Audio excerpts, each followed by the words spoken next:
Assalamualaikum warahmatullahi wabarakatuh. Selamat datang, salam sejahtera untuk Pak Rizky, selaku dosen pengampu mata kuliah Stratigrafi Cekungan dan Lingkungan Pengendapan.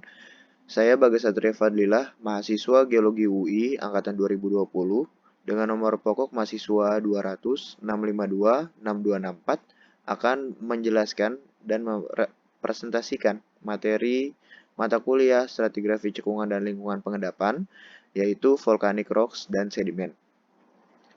Sebelumnya saya akan menjelaskan mengenai definisi dari vulkanisme yang saya ambil dari buku Nichols tahun 2009. Vulkanisme merupakan sebuah fenomena yang terjadi pada area gunung api atau lebih tepatnya dapat memicu pembentukan gunung api dengan adanya pergerakan magma dan aktivitas ekstrasi atau erupsi batuan cair atau yang biasa kita kenal dengan sebutan magma.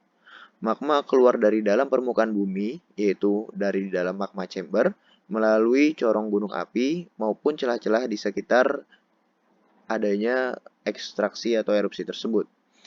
Produk dari magma yang keluar dari permukaan bumi bisa kita sebut dengan lava.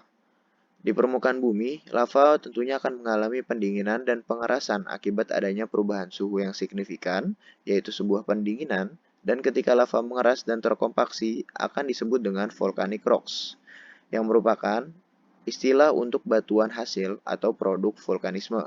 Karakteristik dari volcanic rocks dapat berbeda tergantung dari komponen penyusun, kimiawi, mineralogi, proses erupsi, asosiasi lava dengan gravitasi, udara, air, debris flow, serta pola pengendapannya. Seperti yang sudah kita pahami, bahwa sesuatu yang diendapkan harus ada supply maupun demand. Supply di sini adalah sebuah debris flow, sedangkan demand adalah setting tektonik atau akomodasi yang dapat menampung dari supply tersebut. Selanjutnya, proses vulkanisme sendiri dapat dibedakan berdasarkan produk dari erupsi yang terjadi. Ekstraksi yang terjadi tentunya harus dipicu oleh adanya luapan magma dari dalam tubuh gunung api terlebih dahulu. Sehingga gunung api akan mengeluarkan material-material dari magma chamber seperti lava, awan panas atau neo ardentes, pasir atau abu vulkanik, gas vulkanik, hujan lumpur, dan aliran lahar. Jadi, lava yang keluar dari corong gunung api itu dapat memicu terjadinya deposisi dari materi-materi tersebut dan menyusun suatu gundukan yang bisa kita sebut dengan gunung api. Proses vulkanisme sendiri secara umum dimulai ketika adanya magma yang tergenerate di bawah permukaan bumi dan tersimpan di dalam magma chamber. Magma yang terakumulasi dengan kandungan gas yang semakin banyak akan menciptakan pergerakan magma yang memicu terjadinya rising magma atau terjadinya pergerakan magma ke arah permukaan bumi. Tentunya pergerakan tersebut akan menciptakan atau terjadinya cracks atau fracture yang didominasi oleh magma ketika dia memiliki suhu yang tinggi dan memecah batuan-batuan di atasnya. Cracks atau fracture ini tujuannya adalah untuk keluar dari magma chamber tersebut. Umumnya pergerakan magma melalui lorong yang menyerupai geometri pipa yang bisa kita sebut dengan diaterma.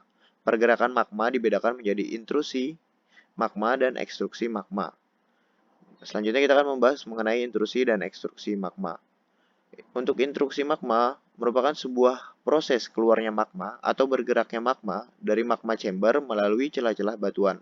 Namun, magma tersebut tidak keluar atau tidak sampai keluar dari permukaan bumi. Artinya, magma tersebut masih terdapat di bawah permukaan bumi dan mengalami pendinginan. Intrusi magma akan memiliki produk berupa batolit, lakolit, sil, diaterma, intrusi korok, apolisa, pipa kawah, kawah utama, gunung api parasit, dan kawah samping.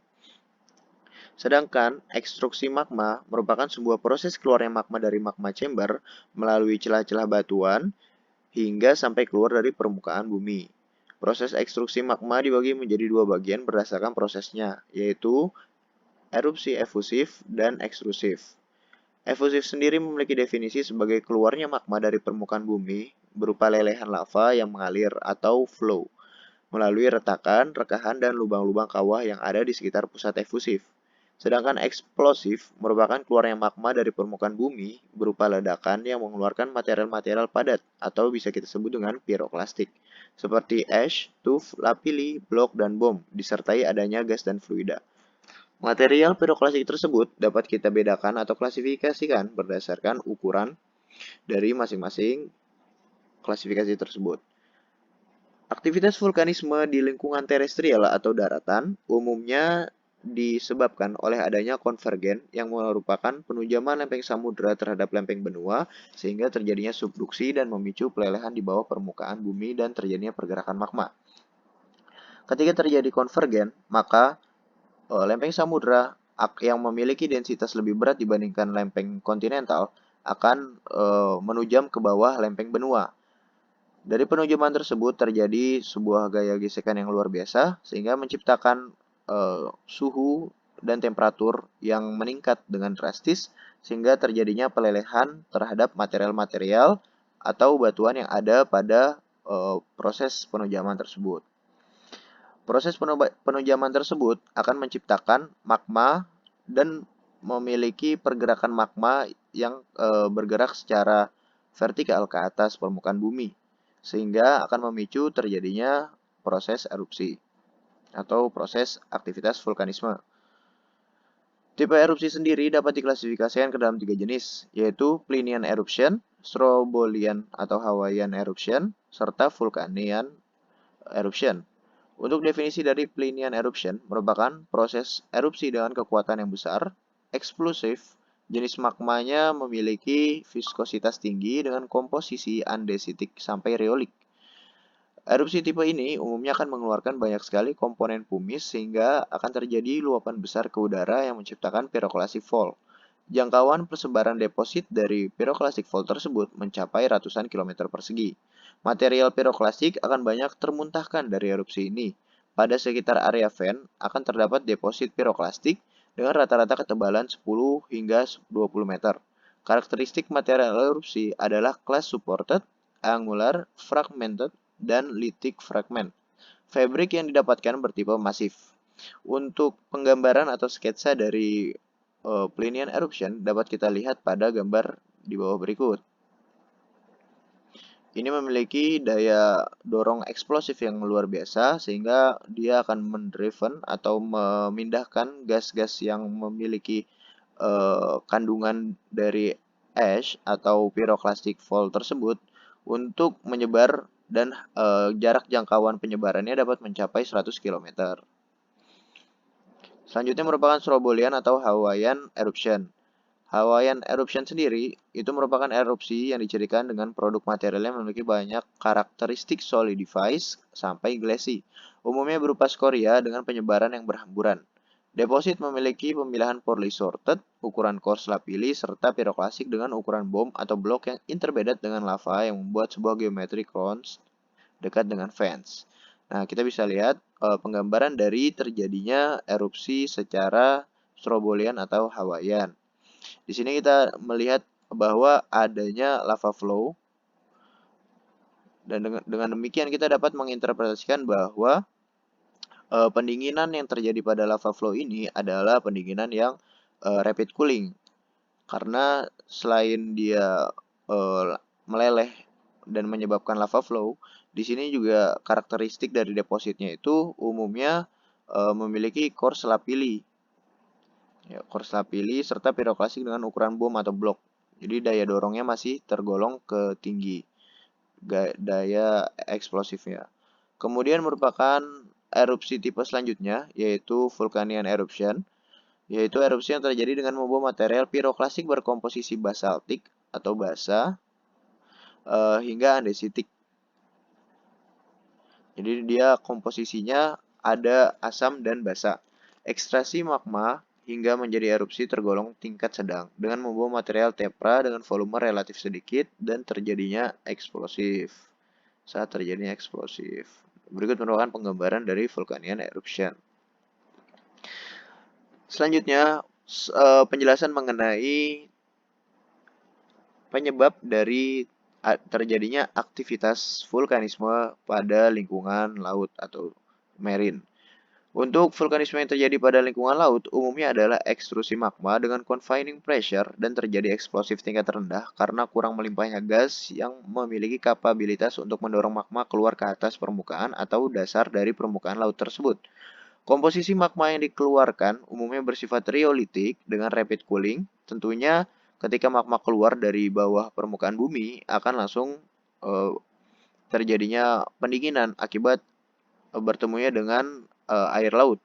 Vulkanisme di area submarin dapat dipicu oleh adanya divergen yang menciptakan perekahan dasar laut dan menciptakan rekahan.